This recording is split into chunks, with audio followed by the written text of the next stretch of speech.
The broadcast is now starting. All attendees are in listen-only mode.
Your computer audio, and now yours.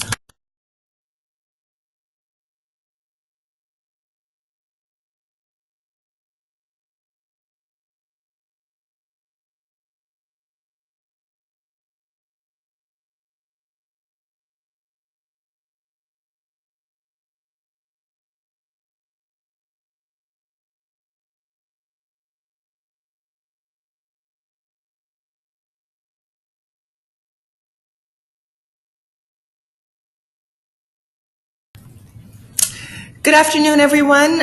We are ready to begin. Thank you for your patience. This is the Special Topics in English Learner Programming monthly webinar. For the month of December, we will be covering English learners in STEM subjects, highlights from the National Academies of Sciences, Engineering, and Medicine. I want to welcome you for our broadcast. My name is Anika Harris.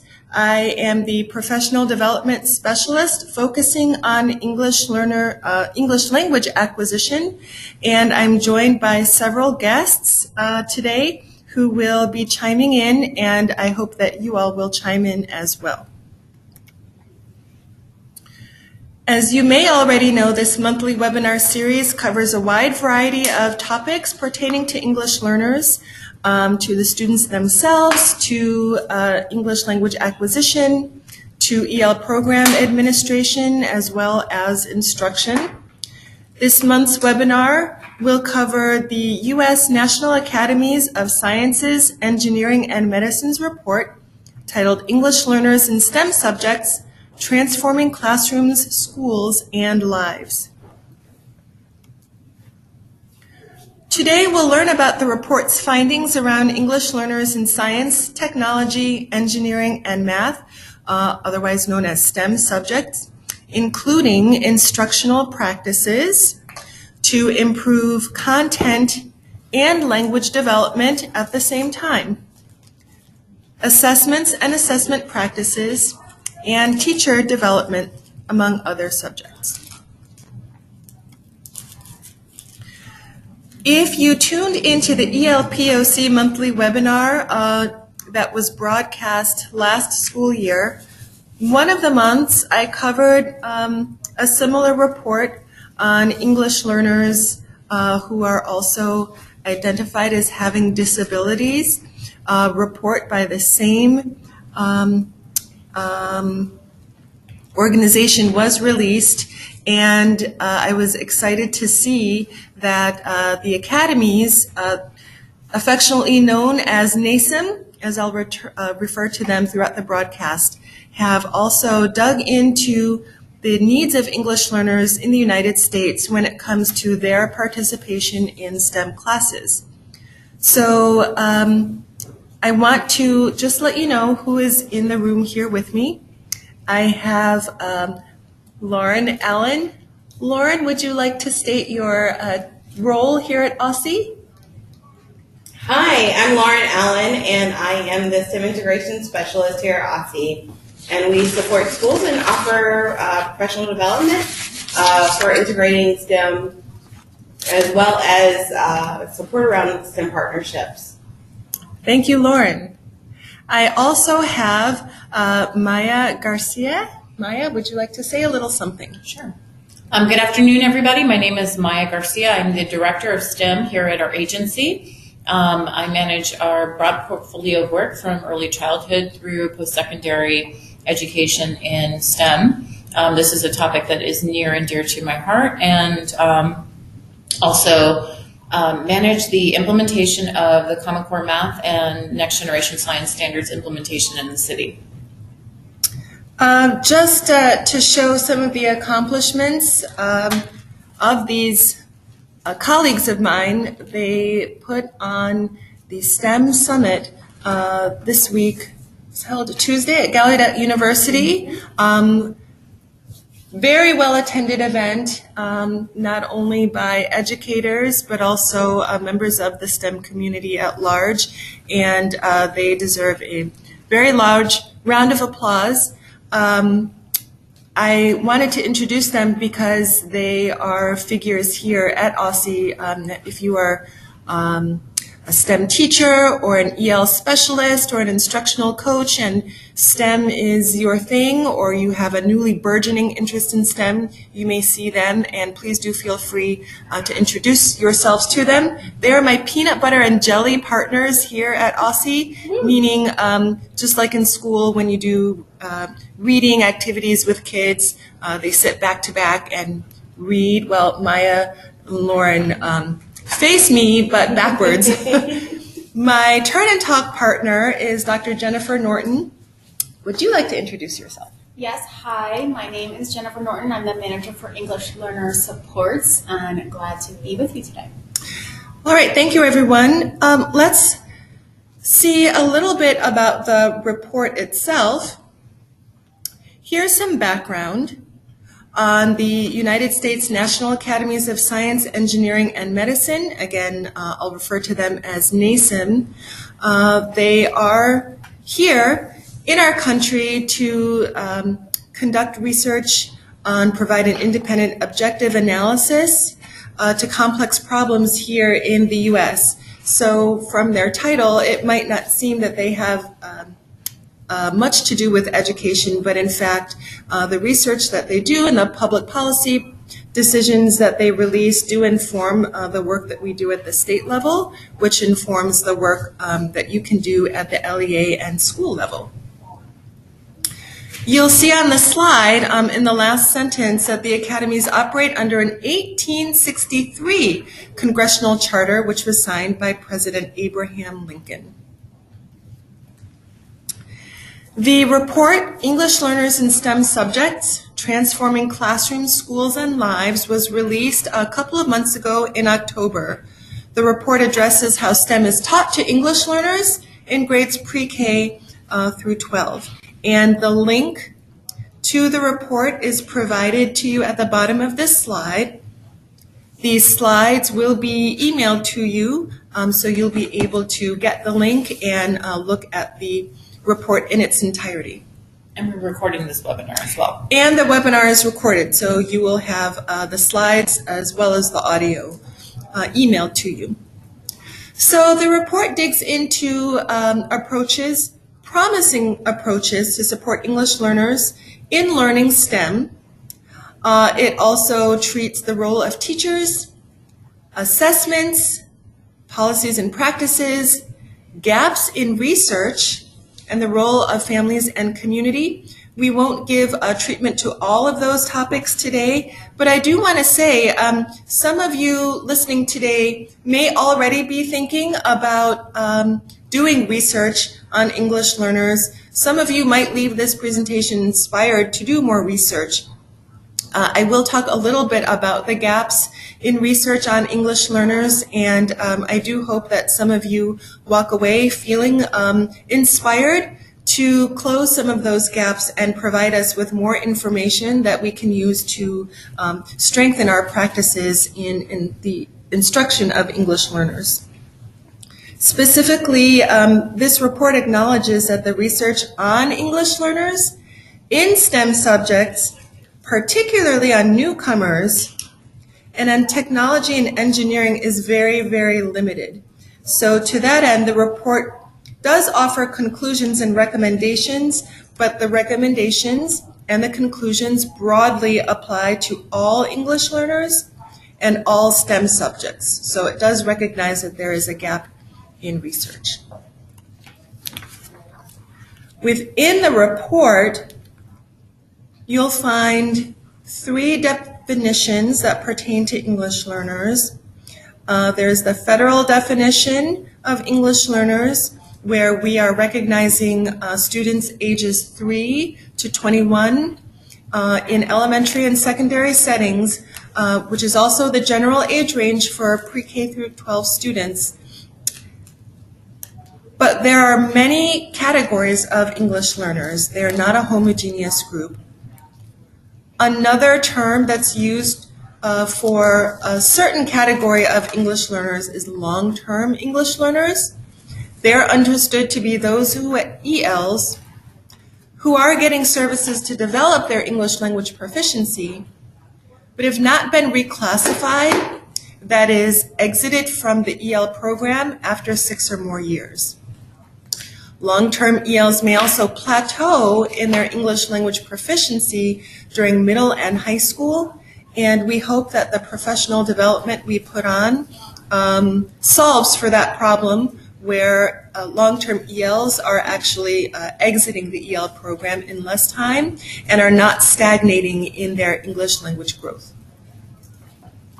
Another term used to refer to a certain category of English learners is newcomers, and these are students who are understood to be English learners who have recently arrived to the United States. So in the report, the committee doing research and writing up their findings does acknowledge the heterogeneity of students who are broadly known as English learners. We want to make sure that we are thinking of English learners and the assets that they bring to the classroom rather than a deficit Their learning English must imply that there's a deficit in the English language, by extension, a deficit in their ability to participate in the classroom and achieve on par with their native English-speaking peers. The report acknowledges that, in fact, these students do bring assets to the classroom, background knowledge, richness of their home language, etc., and we'll try to acknowledge that today as well. So some facts here. If you've been in PD with me this school year, you've seen this. 9.4% of the student population in the United States is now considered English learner. 9.4%.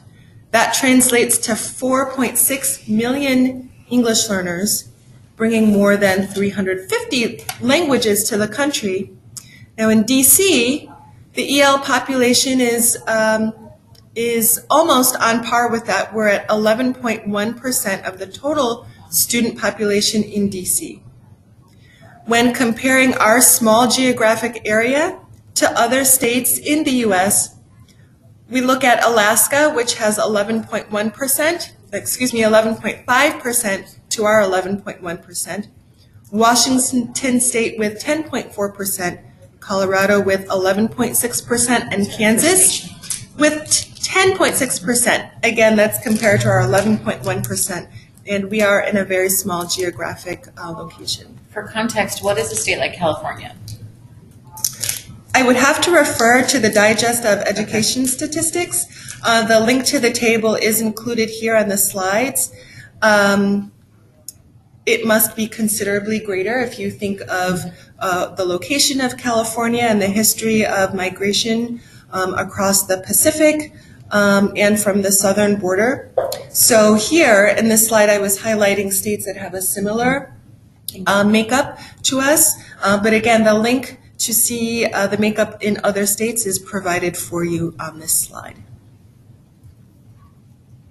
What we hope is that looking at the achievement of English learners in STEM subjects today will highlight the need to improve education practices so that students can access the curriculum, be successful on assessments, and ultimately expand the job market.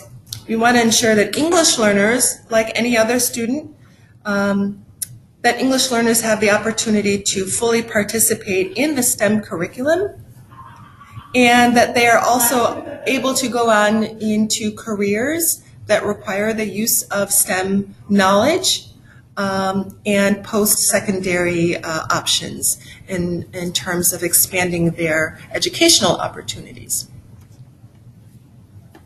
So we talked a little bit about different categories of English learners. On this slide you can see a breakdown, the different experiences that English learners bring to the classroom. A wide variety of home languages spoken, over 130 in the district as of 2014. They bring different English proficiency levels, so not all English learners are sitting in classrooms with the complete inability to speak English. Here in DC, we level English proficiency on a scale of 1 through 5, with 1 being the most basic or most limited, and 5 being our exit criteria for exiting the EL program, where students are performing at or nearly on par with their native English-speaking peers. They also come from a wide variety of socioeconomic factors, including the socioeconomic statuses of their families here in the U.S. and in their home countries. There's a wide variation in experiences in U.S. schools and the quality of those experiences. We hope that DC can rise to be one of the leaders in educating English learners in STEM. There are differences in STEM-related out-of-school experience as well. There are opportunities for them We hope to create pathways for students to access them, but we have a lot of outreach to do to make that happen. And a variation in previous instruction in STEM subjects in the home language. So our English learners are not just a one-size-fits-all. They do bring a wide variety of experiences to the classroom.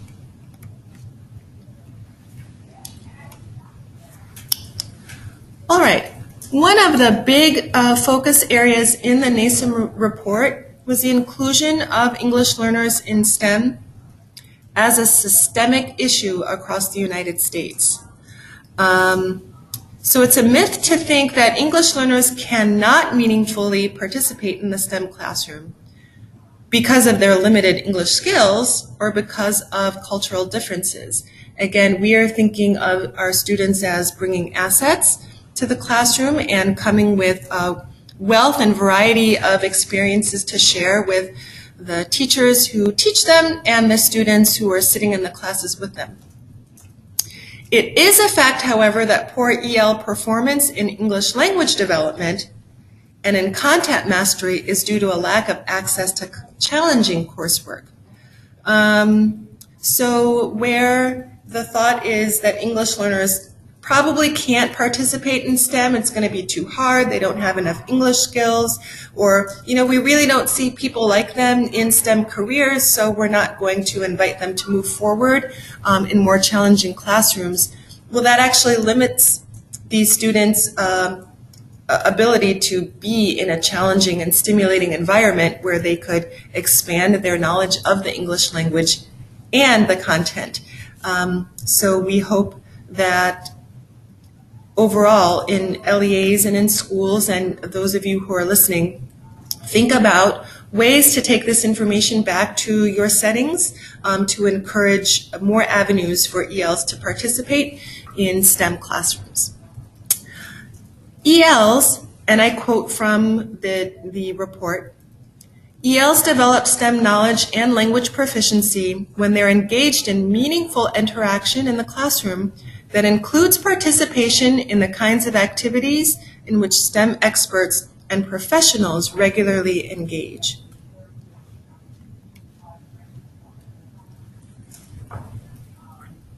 This report found the following practices are common in elementary and secondary settings: that ELs are excluded from rigorous science and math courses, that ELs are placed in remedial courses, that ELs receive poor advising regarding course selection, and little information about English learners in technology and engineering.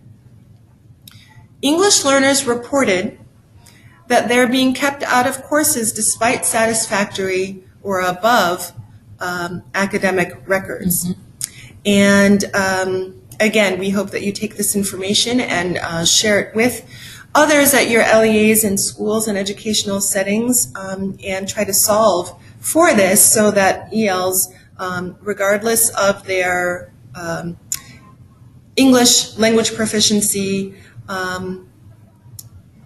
or background, what they look like, their name, are included in course selection, course counseling, are not automatically placed or tracked in remedial courses, but are included in rigorous science or math courses. And another quote here, frequently English learners lack full access to school-based STEM learning opportunities. Any comments? Sure, I would just, this is Maya Garcia speaking. In response to this, many other states or districts are really looking at their course pathways and their course mapping. So at the LEA level or even at the school level, with the data you have, you can take even just this slide and start doing a reflective action on how you yourselves at the LEA or school level might be kind of thinking about each of these areas. So looking at your enrollment for your rigorous science or math tracks, your honors algebra courses, your honors math courses, and really looking at a distribution just as a self-analysis or self-reflection can be a practice that everyone can start doing. Okay, so I want to pause for just a moment and have you attendees think about your experiences in school, particularly in science, math, and if you're younger than I am, technology and or engineering courses. And think if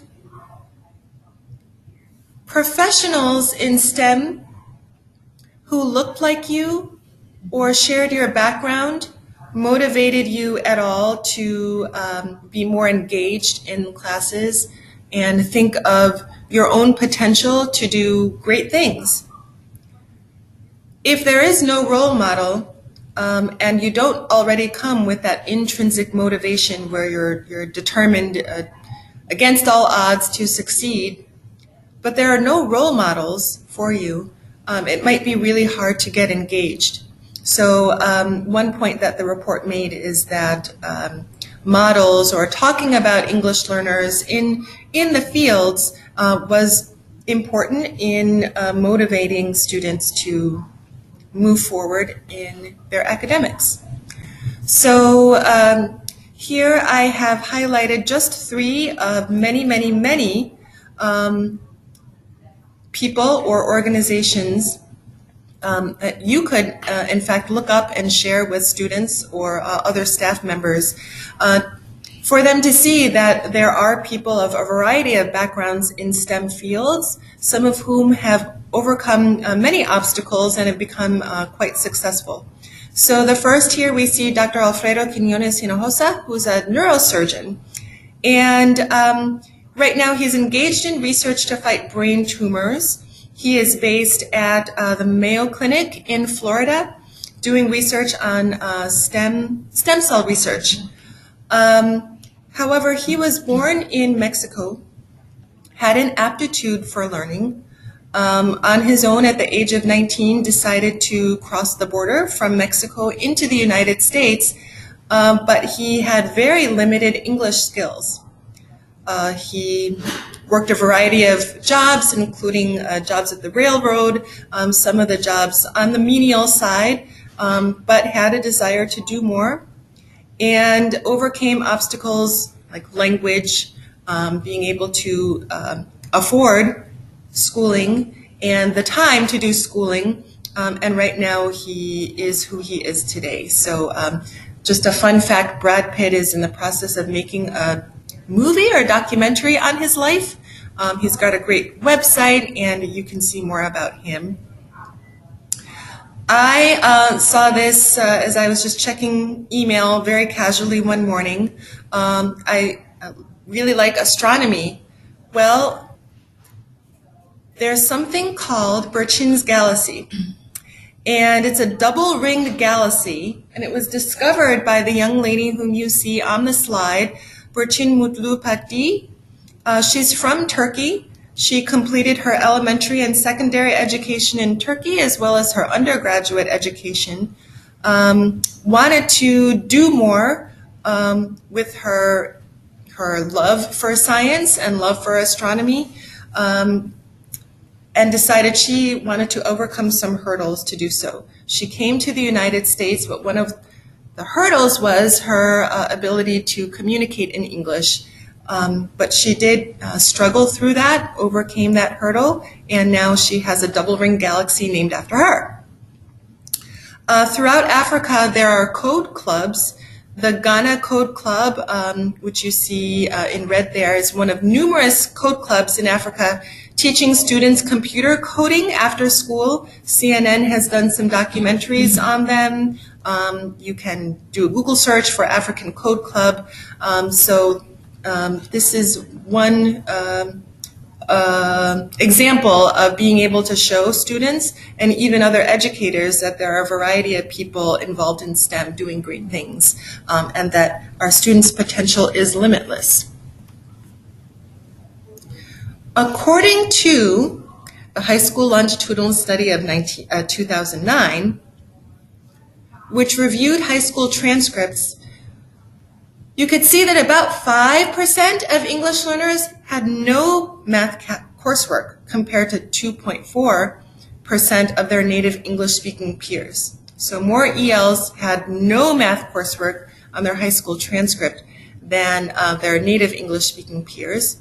And about 5% of English learners are enrolled in advanced courses compared to 10%, that's about double, of their non-EL peers. English learners are less likely overall to take science courses, and when they do, they enroll at lower rates in the more difficult classes. The report believes that perhaps that's because of math prerequisites that they have been unable to overcome, or barriers in taking math and being successful in those math prerequisites. The link to the study is provided below. Now, to flip the conversation, we'll look at instructional practices for English learners in STEM that are favorable to EL learning. And those classrooms intentionally plan around 3 elements. One is modality, another is content, and the third is relationships. So again, we're thinking about STEM classroom settings that are favorable to EL learning. And the element modality that you see on the screen includes speech, writing, drawing, graphing, the intentional use of language and code, and the intentional use of gestures to convey meaning. So those of you who are participating now, I invite you to go into the chat box and type a little bit about what you believe modality looks like. Perhaps you have a great example of how speech influences EL learning, or how graphing could influence EL learning in a STEM classroom, or how the intentional use of gestures could influence EL learning in STEM classrooms. We'll take a minute to see if you have any examples of what these practices look like in the classroom.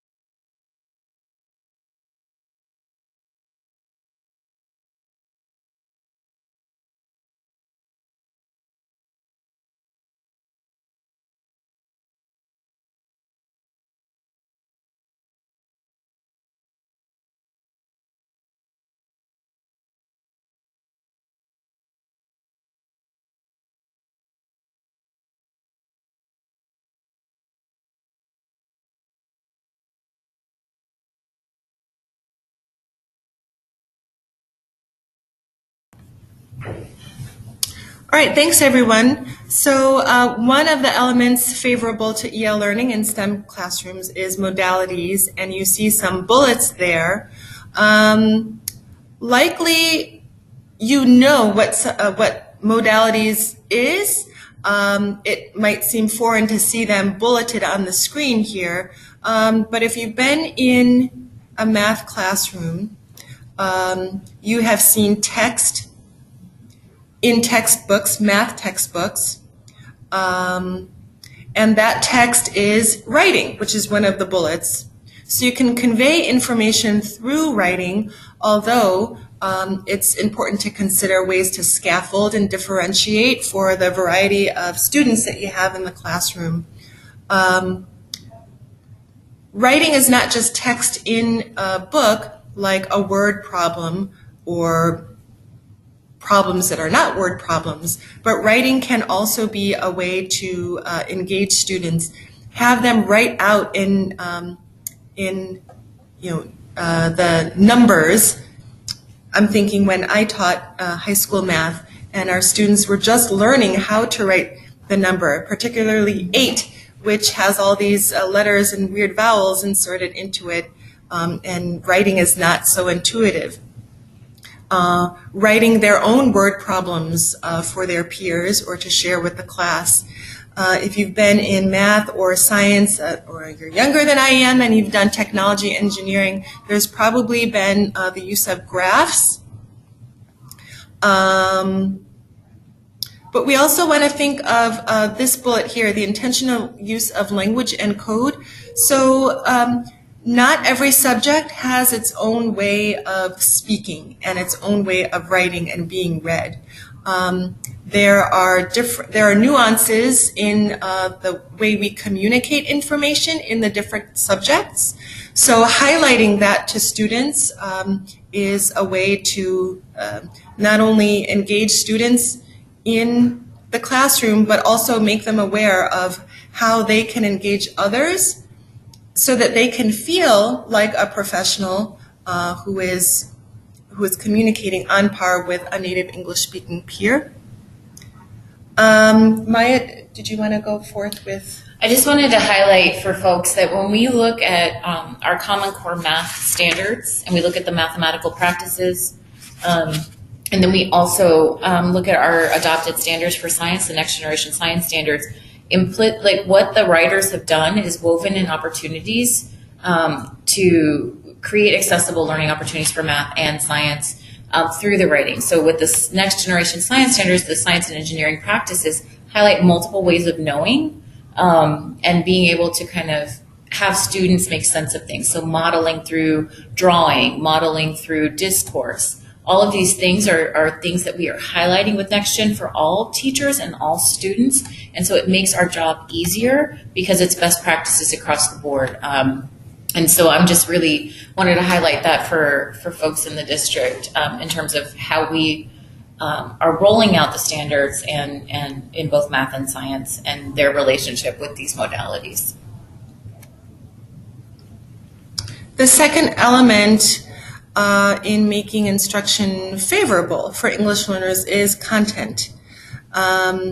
So this word content is different from content like subject content.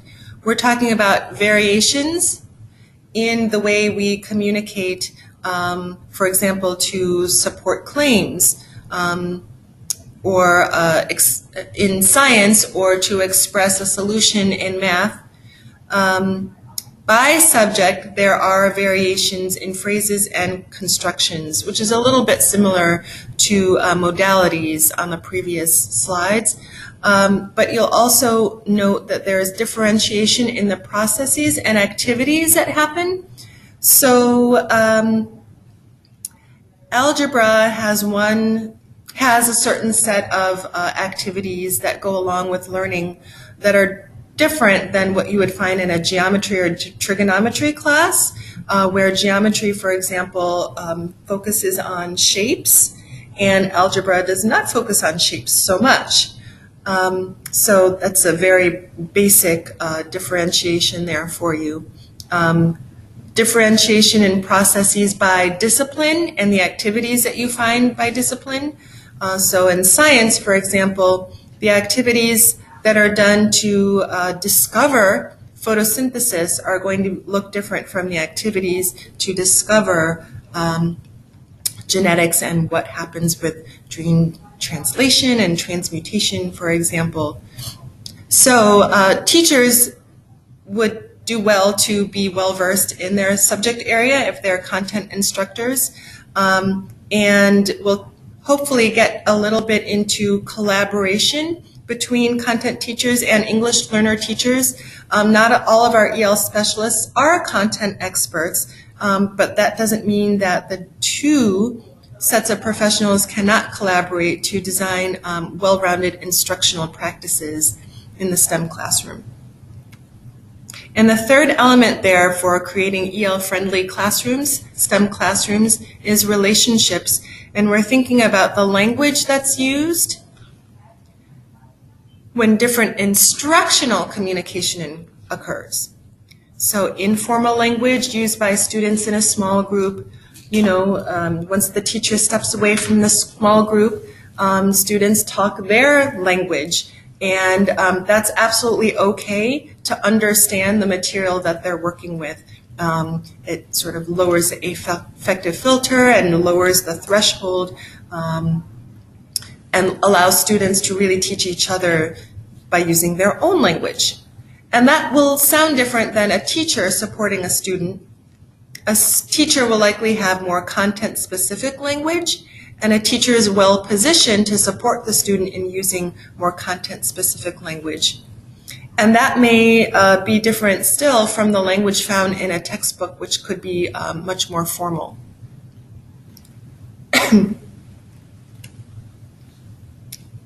So I'm going to roll through some myths and facts. Thank you.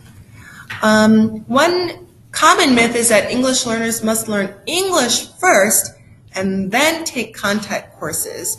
And what the report reveals is that, in fact, language is a product of using language to participate in the classroom. So I'm just repeating what we covered earlier in the slides. Language should not be a barrier to taking the class.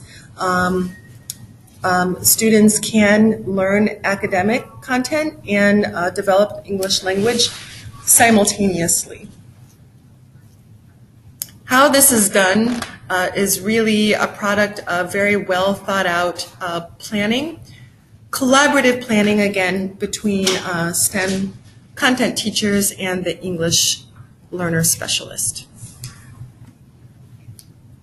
Practices related to STEM allow ELs to develop content knowledge while engaging in meaningful language use. So they really do need to have that STEM stimulation to develop not just the content knowledge, but the STEM language knowledge and be able to know how to use and manipulate and apply the STEM language to their advantage. Another fact is that exposure to the content leads to a more sophisticated understanding of the content and capabilities to move forward in not just performing well on assessments and performing well in the class, but dreaming big and thinking about the potential to use their content knowledge in other areas, or to develop something new, or to become a leader in this or the other field. And we also know that allowing ELs to use all of their resources, language resources and content resources during instruction, well, that allows their STEM learning and English learning to improve. So by resources here, we're thinking of home language, being able to tie the language of the STEM classroom to home language, perhaps by word wall or word cards. Reproduced text that treats the same content area. So if we're studying about the biology of birds in English, the anatomy of birds in English, if an educator is able to find a similar explanation or chart, labeled chart in the student's home language, that's considered a language resource. Content supportive resources are going to be things that you likely already know. YouTube clips and other media, visual media, movies, movie adaptations of a book, as well as graphic organizers and diagrams that are related to the instruction. So these are resources.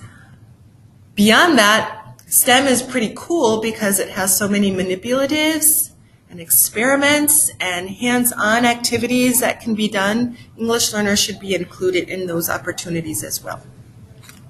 And can I just say briefly, speaking of opportunities, one professional development that we do offer at OSSE is based off of research at Tufts University.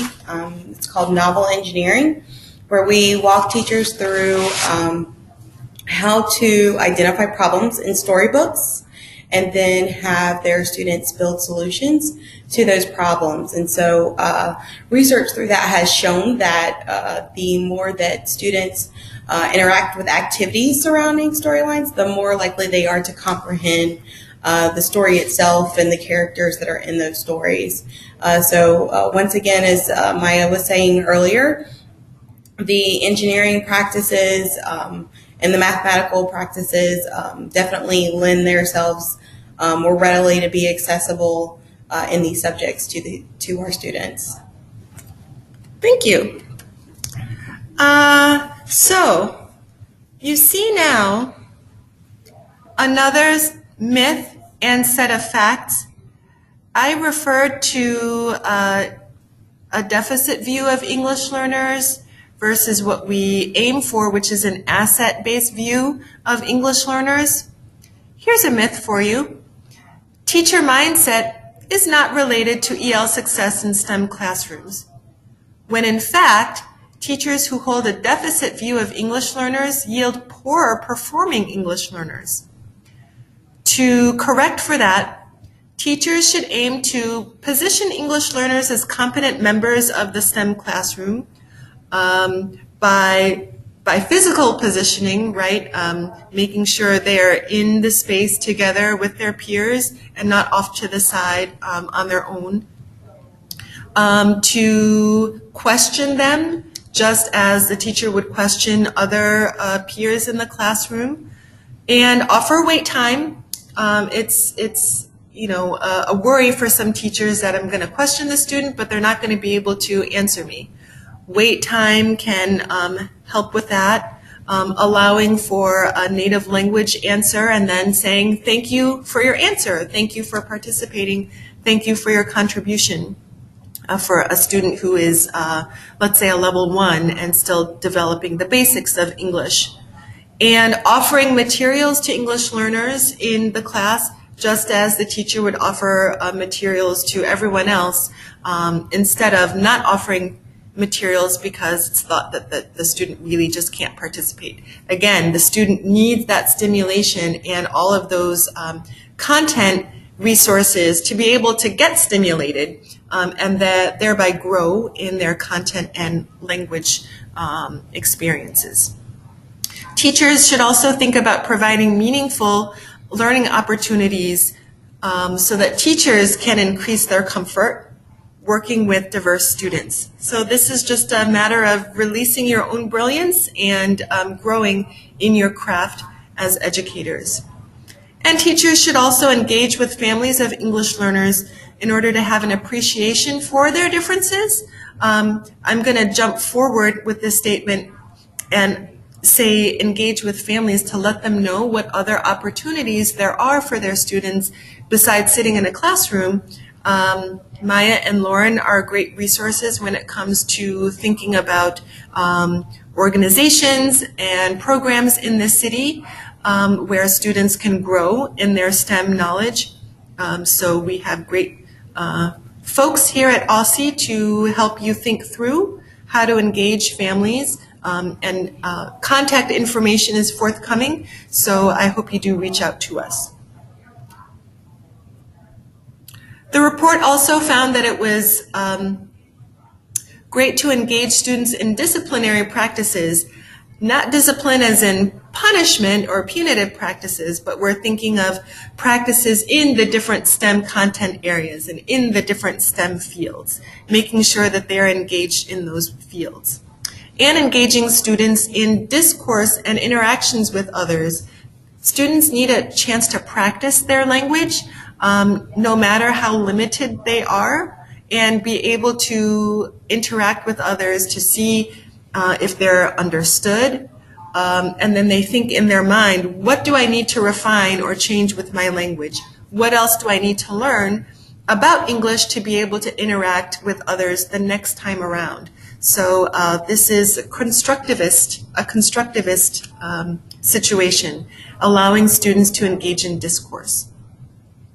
Encourage students to use different registers and experiment with different modalities.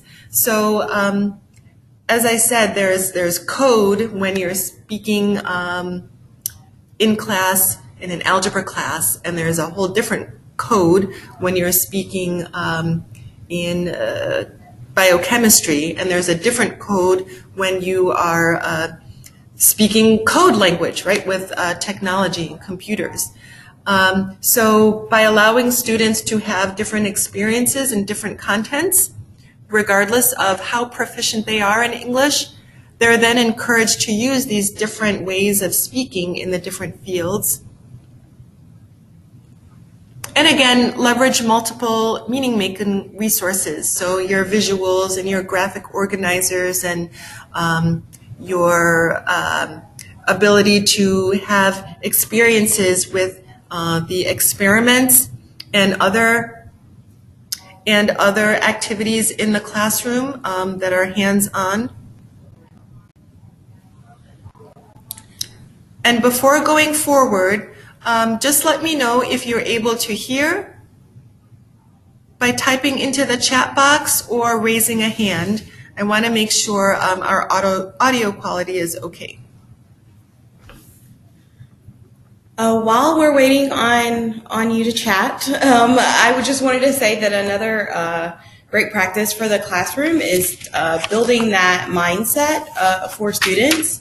Because one thing that you do see in STEM is productive struggle. And I think that there are some misconceptions around STEM learning that some people either get it or they don't. We definitely have talked about or had webinars ourselves about anxiety around STEM subjects. And so just planning for that struggle, like how you're going to support students as they struggle or as they persevere through problems or experiments is a smart idea. And also research has shown that when you are presenting models to students, if you present these models as perfect, they're more likely to draw those conclusions. And so making sure that when you do introduce models in the classrooms, that you are talking about these scientists or these engineers and not only like what they were able to achieve, but how they also struggled, so that they can see that struggle is normal, that failing and trying again is something that happens in science and math and engineering and technology. So that when they themselves struggle in the classroom, it's seen as a normal part of being a scientist or being an engineer. Thank you. That piece about struggle is particularly relevant if you were in the English Language Acquisition 103 workshop. We did talk about creating a space in your classroom during the instructional period for confusion and allowing students to talk about confusion and work through that confusion, and that confusion is actually okay, and getting them one step closer to understanding. So thank you, Lauren, for that. I'm going to move forward in the interest of time on the topic of assessments, which was brought up in the report. You'll see the report has identified some important elements for assessments. That STEM assessments in particular should incorporate visuals and divide tasks into multiple parts. And so we're thinking of visuals being graphics and pictures and potentially even video. Dividing tasks into multiple parts, that's just smaller chunks instead of big pieces of text that they have to wade through, or having multiple steps in isolation for students to do, rather than seeing a big giant task that's just really difficult to read. And to do collaborative tasks, collaborative learning, where students are not just learning from you, but learning from their peers, because sometimes peers are great educators too. Now, I've allowed some practice to see STEM assessment items, what they look like, and what they could look like to be more English learner friendly. If you are writing STEM assessments for your LEA or school, just consider differentiating the test forms. So maybe you have a test form for native English speaking peers that are doing pretty well, and then you have a test form for English learners where the language burden is reduced, or the difficulty of language doesn't prevent them from performing well on the assessment. And we'll look at what that looks like. What I've done here is I've taken some test items for high schoolers, and then I've removed the superfluous language, right? That excess fluff but I made sure that the meaning is not changed. So this comes from the Department of Energy, just south of us. This test item says, as described by the National Oceanic and Atmospheric Association, the space weather scale that they have developed, which of the following is not an effect of a weak geomagnetic storm? Well, there are a couple of negatives in there, or there's a negative in there, and that's the word not. And even though it's written in uppercase letters to emphasize it, that can be really tricky to understand. So I've rewritten the test item, as you see here now, where we have more familiar language like according to instead of as described by. And then I just got straight to the point. What is an effect of a weak geomagnetic storm? Here's another example, again by the Department of Energy, written for high schoolers. Consider these charges separated by the distance that you see. And that's almost 4 lines of text. And it's kind of confusing just because it has so many content-specific phrasing elements embedded into it. So I got straight to the point and put it in plain English, using a little graphic magic there. See this line? That's pretty basic. Then I put a graphic, and I separated the statements into individual sentences with a question at the bottom that's very basic, and it means the same thing. I've done that one more time here using a picture, but you see the text is about six lines long, which is a lot to get through. An English learner, even with more advanced proficiency, will have difficulty sustaining their interest in reading all of that. So I've broken the same item into 2 chunks of text. That's just easier to understand because it's in plain English. And the question itself, write your answer in scientific notation with 3 significant digits, is a little easier of a task to figure out compared to the way it's written in the task above. You can go to the link, science.energy.gov, at the bottom of the screen to see more sample questions for high schoolers. I am going to see if there are any questions being posed in the interest of time. And one thing I want to remind you of is the fact that there will be a survey sent to you along with these slides and a link to the recording. So there is more to get through in terms of covering the highlights of this report. And I want to encourage you to see the remainder of the slides. If there are any other questions, I'll stay for a few extra minutes along with my colleague Lauren Allen from Aussie's STEM team. I do encourage you to type in to us and we will respond in kind.